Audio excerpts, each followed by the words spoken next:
Length এবং repeat এই দুটার মাধ্যমে কিভাবে আপনি কাজ করবেন সেটা আমি আপনাদেরকে দেখাচ্ছি।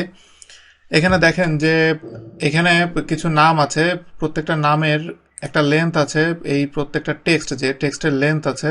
তো এই লেন্থগুলো আমি যদি মেজার করতে চাই সেটা আমি করতে গেলে কিভাবে করব দেখেন, এখানে প্রথমে লেন্থের জন্য যেটা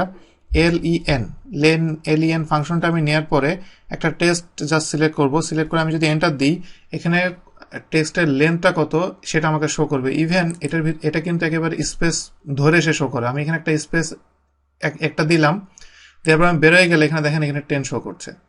এবং এটা বের হয়ে যাওয়ার পরে আমি যদি এখানে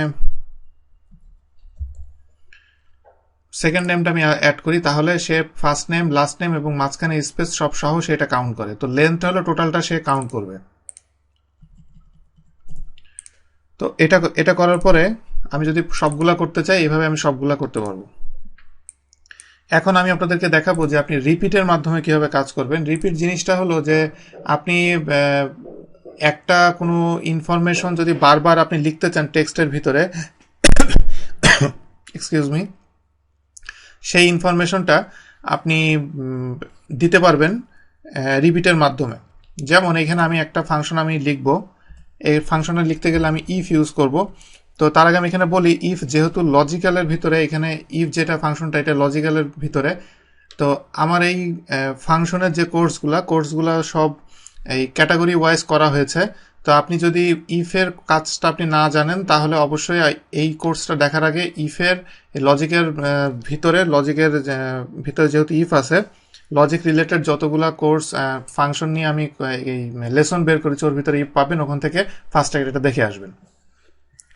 এখানে প্রথমে আমি ইফের ক্ষেত্রে আমি দেখেন আমি লেন্থটা কিভাবে ইউজ করছি।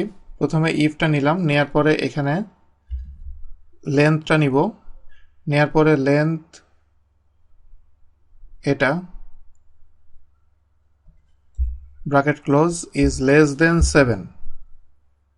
যদি ইফের এই কন্ডিশনটা ফুলফিল হয় তাহলে এটা ট্রু হবে। কি ট্রু হবে? রিপিটে যাব, আমি রিপিট ফাংশনটা অ্যাড করছি।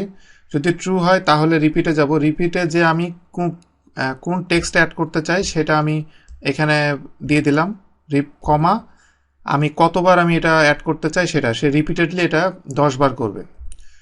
যদি এই ইফের যে স্টেটমেন্টটা দেওয়া হয়েছে, ইফের এটা যদি লজিকটা যদি ফলস হয় তাহলে সেক্ষেত্রে সে যে ডিফল্ট যে নাম আছে সেই নামটাই সে শো করবে। তো এখানে আমি লেখার ক্ষেত্রে আমি 3টা ইউজ করেছি। লেনটা বুঝতে পারছেন, রিপিটটা ইউজ করলাম। রিপিটটা আসলে এখানে দেখতেই পাচ্ছেন যে এতটুকু মাত্র, এটা কি জন্য কিভাবে ইউজ করা হয়েছে, এবং ইফ 3টা ফাংশন ইউজ করে আমি কিভাবে কাজ করছি দেখেন। এখানে আমি এন্টার যদি দিই, এখানে আমার ফুল নাম শো করছে, কারণ ইফের স্টেটমেন্টটা এখানে ফলস হয়েছে, যার কারণে ট্রু হলে রিপিটের ইনফরমেশনটা সে দিত। আমি এখানে ডবল ক্লিক যদি করি তাহলে দেখেন কি হয়।